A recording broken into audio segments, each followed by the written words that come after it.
Hello everyone, my name's Tommy, and in today's video I'm going to talk to you about Arbitrum, which is a layer 2 scaling solution for Ethereum, and what GameFi projects look really good to play games, earn some crypto, have a lot of fun. So before we get started, if you can like the video, that would help me out loads to my brand new channel. I've been working as an NFT advocate for nearly a year of my life. A while ago for Torrent SocialFi. I was around before the Bored Apes minted. I know what I'm talking about. I feel...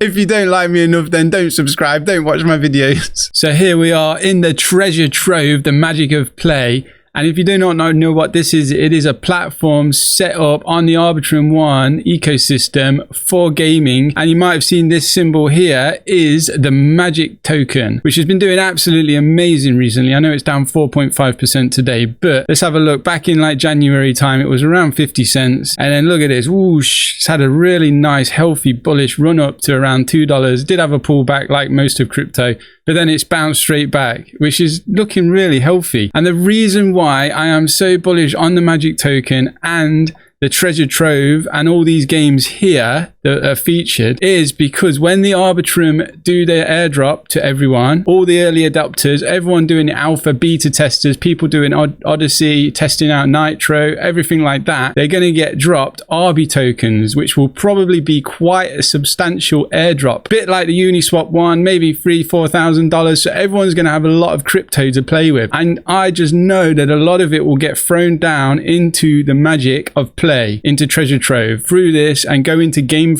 Like Smolverse is an absolute blue chip. This was the original game through the metaverse here. And then Battlefly, those two are pretty blue chip. They're quite expensive. Like to buy a Smolverse, small brain is like 600 something magic. So like, yeah, 688, which is quite a lot. That's like what, $1,300 at the minute, $1,369. And you're just going to be like, wow. I mean, you could easily see these being 1,000 magic. Look at the total volume, 28.1 million has been spent on these pixelated small brains.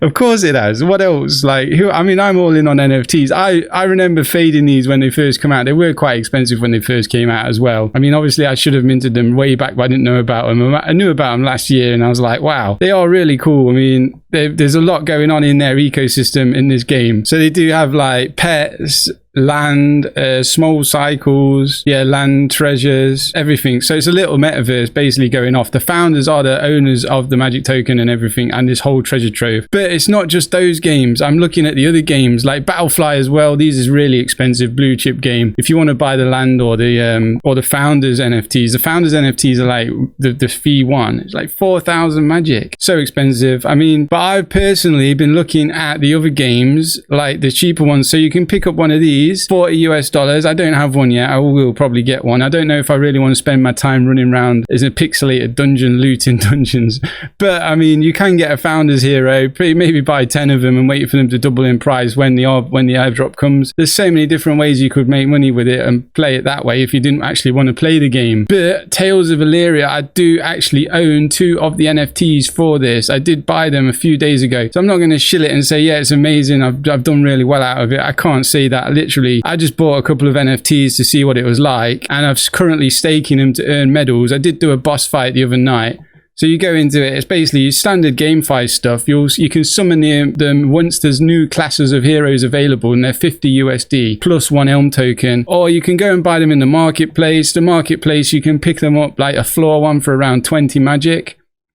22 magic for a floor. These are commons, and bearing in mind you're going to get a floor one, it is going to be like a floor one, you know what I mean? Strength 24. So the stats are what make it important for it to be good, and I'll show you into the game in a minute. But basically, if you want to get a good one, you're going to have to pay a lot more than 20 magic. Sorry, but that's just how it is. And like, I bought an epic one for like 45 magic, a level 10. I mean, I'll show you in the game. It's easier for me to show you in the game. And then you come into Adventures Guild, and then you assign them tasks. So all classes can do this basic task, and there's no stats requirement. But if you just had a warrior that you wanted to send on guard duty, then your stats need to be strength 86 and vitality 61. So for me, I had a mage which can only do magic, and it's not intelligent enough. It's a stupid mage, and it's not even got that either. So it's basically, but it is level 10. So someone had spent all the magic tokens to level it up to 10, but it's not even strong enough. So I don't know why they did that. Anyway, so here it is. It's coming up now, and I can claim, at last claim 6 hours ago and 38.7 medals. So you can claim the medals every day or whenever you want, just accumulates them over time. That is an in-game token though, but you do use that to go on quests to earn other tokens like the Elm. So then if you go into the city gates, here's where your main quests are, and the Goblin Plains. So I just did the world boss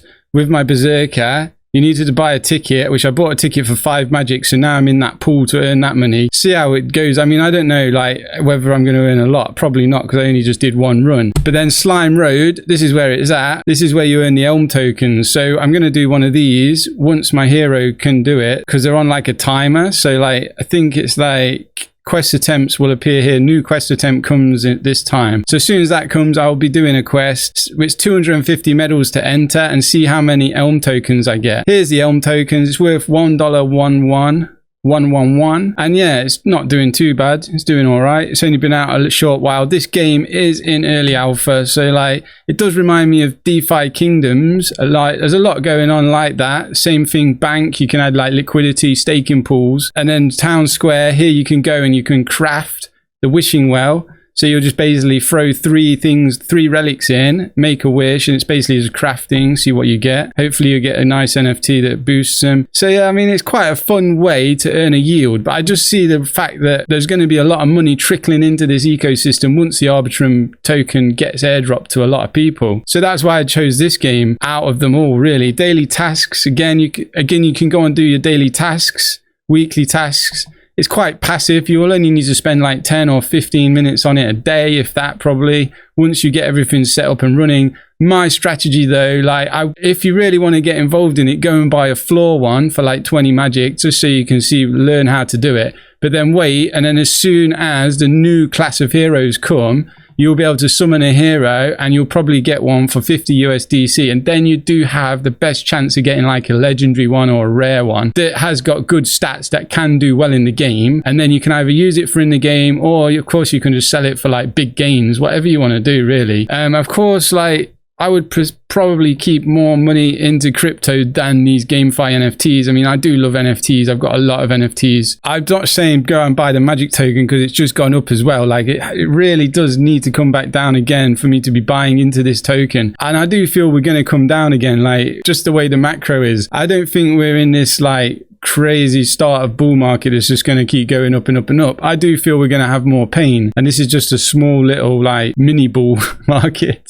But it does feel good that we're in a bull market. Gotta claim my candies. Always claim your candies. So now I've got 15,550. Let's go. Always try and claim them. Hopefully one day they'll make them into like a crypto. That's the dream. Living the dream. Oh, and also the magic pools. So another reason why magic might have gone up is because Trader Joe are giving you like 200% APR in a pool, which it was a lot higher. It was nearly 300% the other day, like a few days ago, and it's obviously going to go down. But before you start using like liquidity pools, please be careful of impermanent loss. You need to know what you're doing. The good thing with Trader Joe is you don't just have to like throw it in and suffer that impermanent loss. You can go on like wide and curved and stuff. So yeah, you can choose your liquidity shape. So spot is obviously the most risky one, where you probably will suffer impermanent loss. If magic goes on another run like it has been doing, you'll end up with all Ethereum. So you could go on wide, which, yeah, so like that's better. But anyway, obviously you need to do all your own research if you're messing around with DeFi, liquidity pools and that sort of stuff. So yeah, I just wanted to talk to you about the whole treasure trove, the ecosystem through Arbitrum. If you want to go and do that Arbitrum airdrop, like literally go and do some stuff, like you interact on the chain, you definitely need to do that. Whether the snapshot's already been taken, who knows? I don't know. I don't have that information. I've been messing around on Arbitrum for a long time, so hopefully I'll qualify it, but I'm not guaranteed, you know. But I did do the Odyssey, and like I will probably carry on the Arbitrum Odyssey event once it does get back into full swing. Let us know in the comments what games you're playing, if you're playing any of these, if you're bullish for any of these, and if you really like the treasure trove ecosystem. Thanks for watching, everyone. Bye.